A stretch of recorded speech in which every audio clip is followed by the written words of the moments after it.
माढा तहसीलदार विनोद रणवरे यांनी त्यांच्या कार्यक्षेत्रातील अवैध गौण खनिज उत्खनन व वाहतुकीवर प्रतिबंधात्मक कारवाई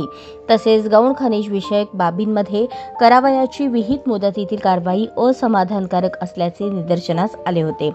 माढा तालुक्यातील उजनी धरण कार्यक्षेत्रात मोठ्या प्रमाणात अवैध गौण खनिज उत्खनन व वाहतूक सुरू असल्याबाबत तक्रारी प्राप्त झाल्या होत्या। त्याबाबत जिल्हाधिकारी कार्यालयाने 13 फेब्रुवारी 2025 रोजीच्या पत्रान्वये संबंधितांची विभागीय चौकशी प्रस्तावित करून तहसीलदार माढा रणवरे यांच्या विरोधात निलंबनाची कारवाई करण्याबाबतचा प्रस्ताव विभागीय आयुक्तांना सादर केला होता। या प्रकरणी शासनाच्या महसूल व वन विभागाने 23 एप्रिल 2025च्या आदेशान्वये माढा तहसीलदार विनोद रणवरे यांनी कार्यालय प्रमुख या नात्याने कामकाजावर नियंत्रण ठेवले नसल्याचे आणि कार्यालयीन तपासणीतील बाबींबाबत संधी देऊनही सुधारणा केली नाही, तसेच अवैध गौण खनिज प्रकरणात योग्य प्रकारे कारवाई केलेली नसणे, खाणपट्टा मंजुरीच्या अनुषंगाने मागणी केलेला अहवाल दीर्घ मुदतीनंतर वरिष्ठ कार्यालयात सादर न करणे, तसेच कार्यालयाच्या तपासणीनंतर शतकपूर्ती वेळेस